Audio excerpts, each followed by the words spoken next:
আসসালামু আলাইকুম। আমার এই ইউটিউব চ্যানেলটা খুব নতুন। একদমই মাত্র শুরু করলাম।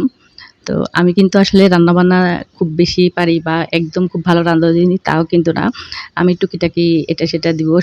যেই রান্নারই ভিডিও দিব তা কিন্তু না। আমার চ্যানেলটার মধ্যে বিভিন্ন ধরনের বিভিন্ন রকম জিনিস আমি দিব। কারণ আসলে আমি এ সবটাই রান্নার ভিডিও দিব তা কিন্তু না।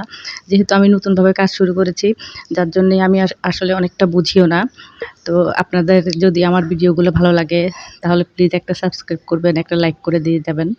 তো আজকে আমি আপনাদের সাথে একটা ব্রাউনি বা ব্রাউন কেক তৈরি করে দেখাচ্ছি।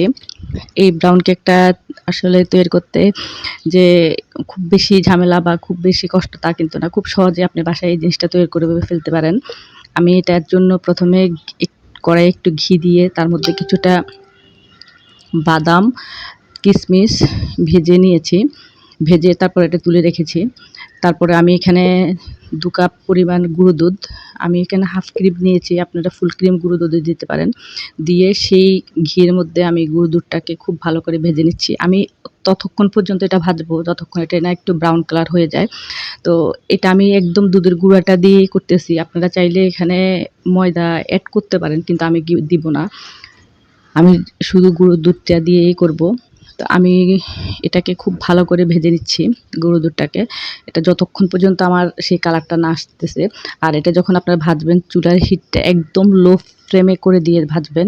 তো আমার এটা ভাজা হয়ে গেছে। এরপর আমি একটা ছোট চালনিতে নিয়ে এটাকে ভালো করে চেলে নিচ্ছি। কারণ যখন এটা ভাজছিলাম তখন কিন্তু একটু দানা, দানা হয়ে গেছে। তো এটা চেলে নিলে সেই দানা, দানা ভাবটা চলে যায়। এটা চেলে তারপরে আমি ৩ টা ডিম নিয়ে নেব। তো আপনারা বড় সাইজ করতে চাইলে একটু বড় বেশি পরিমাণে গুঁড়ো দুধ দিবেন এবং ডিমের পরিমাণটাও বাড়িয়ে দিবেন। তো আমি এখানে যেহেতু একটু ছোট সাইজের করতেছি যার জন্য আমি ৩ টা ডিম নিলাম। ডিমটাকে আমি ভালো করে ফেটে তার মধ্যে চিনি এড করে দেব। তো আপনারা এটা হ্যান্ড ব্লেন্ডার দিয়েও করতে পারেন। আমি জাস্ট একটু হ্যান্ড ইয়ে দিয়ে এটাকে করে গুলে নিচ্ছি ভালো করে। গুলে তারপরে চিনিটা যখন ভালোভাবে ডিমের সাথে মিশে যাবে তখন আমি এটার সাথে সেই ভেজে রাখা গুঁড়ো দুধটা এড করে দেব। গুঁড়ো দুধটা এড করে খুব ভালো করে এটাকে ফেটিয়ে নেব। আপনারা যে এটাকে কেকের যে ডোটা বা ব্যাটারটা তৈরি করেন ঠিক সেইভাবে এটা করব। তারপরে এটার সাথে বাদামটা এড করে দেব।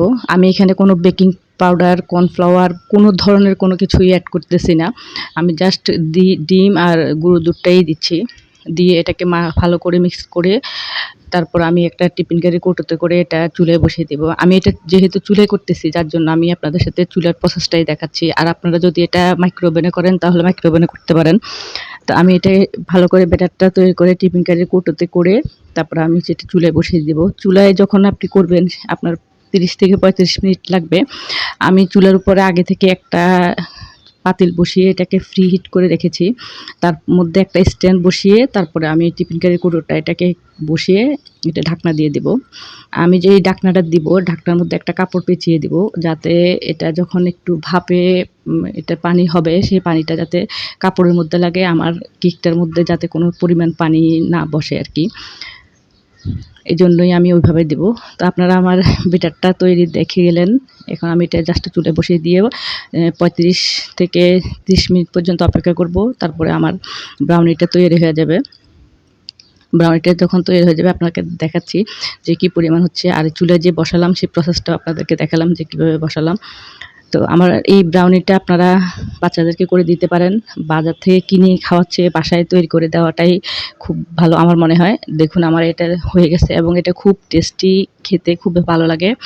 তো আমার এই ব্রাউনিটা যার ভালো লাগলো সে একটু লাইক করে দেবেন, একটা কমেন্ট করবেন। কেমন লাগলো জানাবেন। আল্লাহ হাফেজ।